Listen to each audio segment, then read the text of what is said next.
At last, we have a Cad Bane in the Vintage Collection. Hello Souls collectors, and welcome to another Bossk's Bounty video, and welcome to my review of the Star Wars The Vintage Collection Cad Bane from the Book of Boba Fett. Now this is the first time that we've had a Cad Bane in the Vintage Collection.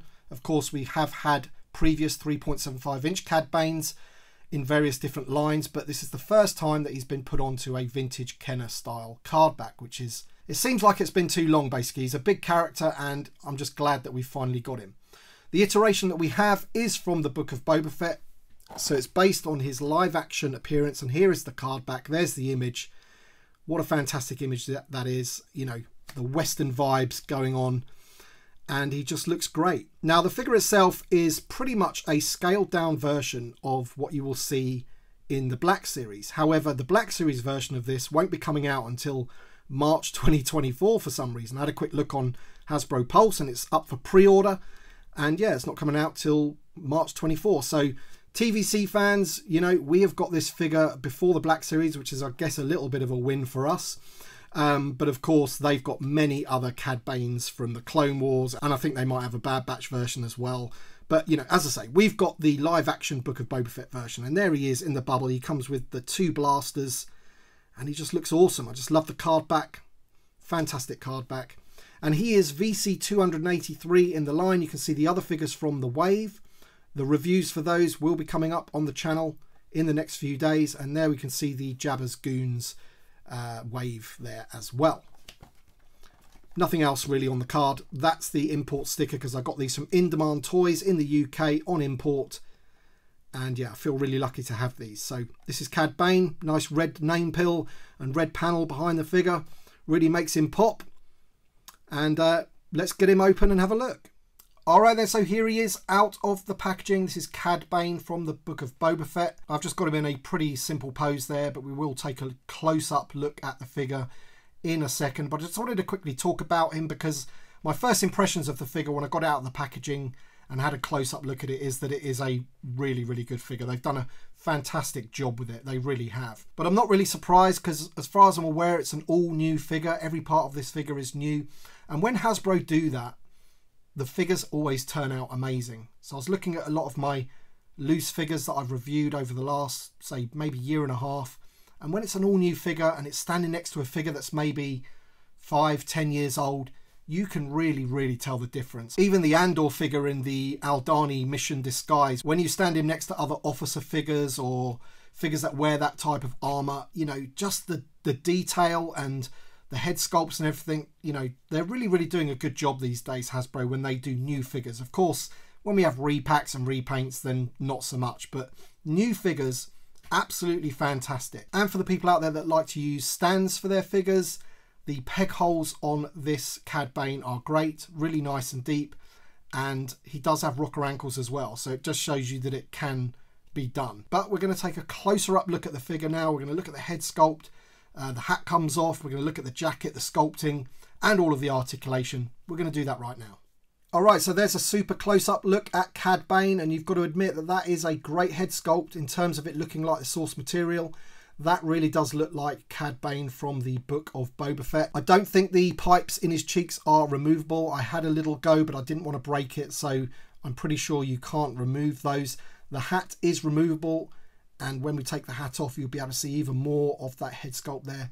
There's those teeth, look, and the red eyes. Absolutely fantastic. I think the blue tone that they've used for his skin is ever so slightly darker than how he looks in the Book of Boba Fett, but then again, people were complaining about that he was too light anyway, so I don't really think that's anything to worry about. There's that thing that goes over his head, that like skull cap balaclava type thing, and there's the piece on his back that his tubes go into, and that piece is actually attached to his back, and I've got to be honest, that is really loose. That just falls out very, very easily. You don't have to sort of push that in or anything. It literally could just fall out.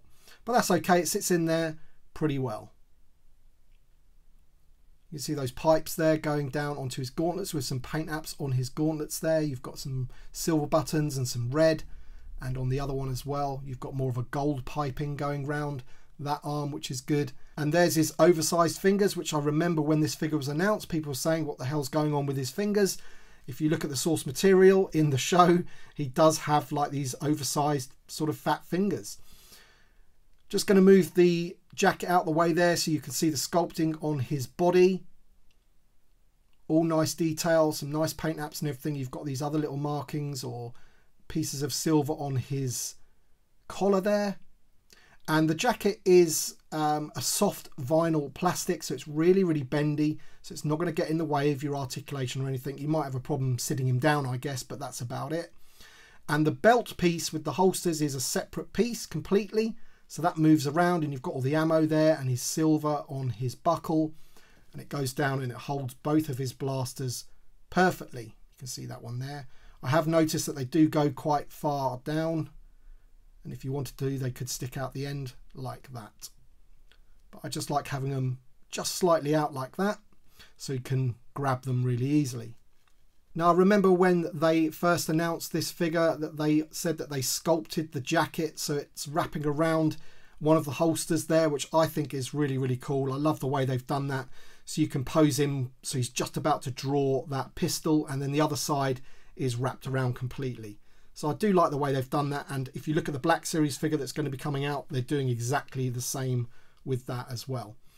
Moving on down the figure, you can see that he has more ammo around his boots there at the top of his leg.